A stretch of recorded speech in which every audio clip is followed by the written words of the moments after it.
கர்த்தருடைய நாமம் பரிசுத்தப்படுவதாக. இந்த நாளுக்கான வெளிச்சம் சங்கீதம் 103 கர்த்தர் தயவும் இரக்கமும் உள்ளவர், தேவன் பொறுமையும் மிகுந்த அன்பு உடையவர். இந்த காலை வேளையில கூட நீங்களும் நானும் ஆராதிக்கிற தேவன் மிகுந்த இரக்கமுள்ள தேவனாய் இருக்கிறார் என்று நாம் வாசிக்கிறோம். வேதத்தில் லூக்கா எழுதின சுவிசேஷம் 15 இங்கு ஒரு தகப்பனாரை குறித்து நாம் பார்க்கிறோம். அவருக்கு 2 பிள்ளைகள் இருக்கிறார்கள். மூத்த குமாரன் தன் தகப்பனோடு கூட இருக்கிறதை விரும்புகிறான். அதே நேரத்தில் ஒரு இளைய குமாரன் ஒருவன் இருக்கிறான். அவன் தன்னுடைய தகப்பனுடைய ஆஸ்தி எல்லாவற்றையும் வாங்கி கொண்டு தன்னுடைய பாகத்தை எடுத்துக்கொண்டு தன் நண்பர்களோடு செலவிட போகிறான். அந்நாட்களிலே தகப்பன் இறந்த பிறகுதான் அந்த பாக பிரிவினை நடைபெறும். ஆனால் இந்த இடத்துல இளையகுமாரன் தகப்பனுடைய அன்பு வேண்டாம் என்று சொல்லிவிட்டு தனக்கான ஆஸ்தி எல்லாவற்றையும் எடுத்துக்கொண்டு அவன் சென்று விடுகிறான். அவன் தூர தேசத்தில் இருக்கும் பொழுது எல்லாவற்றையும் இழக்க நேரிடுகிறது. அப்பொழுது அங்கு ஒரு கொடிய பஞ்ச காலம் வந்தது. அப்போ அவனுக்கு சாப்பிடுவதற்கு ஒன்றும் இல்லாத ஒரு சூழ்நிலை. திடீரென்று தன்னுடைய இருதயத்தில் தகப்பனுடைய வீட்டுக்கு திரும்ப செல்லலாம் என்ற எண்ணம் வருகிறது.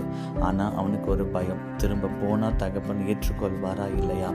அவன் திரும்ப வரும்போது யோசித்து கொண்டே வருகிறான். தகப்பன் வீட்டில் வேலைக்காரனாவதாக நான் சேர்ந்து கொள்ளுகிறேன் என்று நினைத்து கொண்டு வருகிறான். வசனம் சொல்லுகிறது, இவன் திரும்ப வீட்டுக்கு வரும்பொழுது தூரத்தில் இவனை பார்த்த தகப்பன் என்ன செய்கிறாராம், அவன் மிகுந்த இரக்கமுள்ள தேவனாய் தகப்பனாய் இருக்கிறபடினாலே அவர் ஓடி வந்து அவனை கட்டி அணைத்து முத்தம் செய்கிறான். நல்ல கவனிங்க, தகப்பன் மகனை பார்க்கும்போது தொலைந்து போகிற மகனை பார்க்கிறான். ஆனால் மகன் தகப்பனை பார்க்கும்போது தன்னுடைய தகப்பனை அல்ல, தன்னைக்கு ஒரு எஜமான் வேண்டும் என்று சொல்லி நான் எல்லாவற்றையும் இழந்து விட்டேன். இப்போ தகப்பன் என்னை ஏற்றுக்கொள்வாரான்னு எனக்கு தெரியாது, ஆனால் என்னை ஒரு வேலைக்காரனாவதா ஏற்றுக்கொள்வார் என்று சொல்லி தான் அவன் வருகிறான்.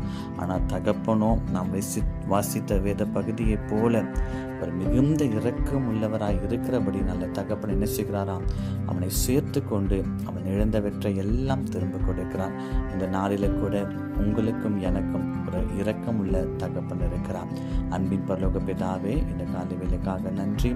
நீர் இரக்கமுள்ள தேவனாய் இருக்கிறீர் என்று நாங்கள் வாசித்தோம். அதே போல கர்த்தர் இந்த நாளிலே எங்களுக்கு இறங்கும்படி நாங்கள் செபிக்கிறோம். கர்த்தாவே, எந்தெந்த காரியங்களை கர்த்தர் செயல்பட இருக்கிறீர்களோ எல்லாவற்றையும் இரக்கமுள்ள கரத்தில் ஒப்புக் கொடுக்கிறோம். கர்த்தர் பெரிய காரியங்களை செய்வீராக.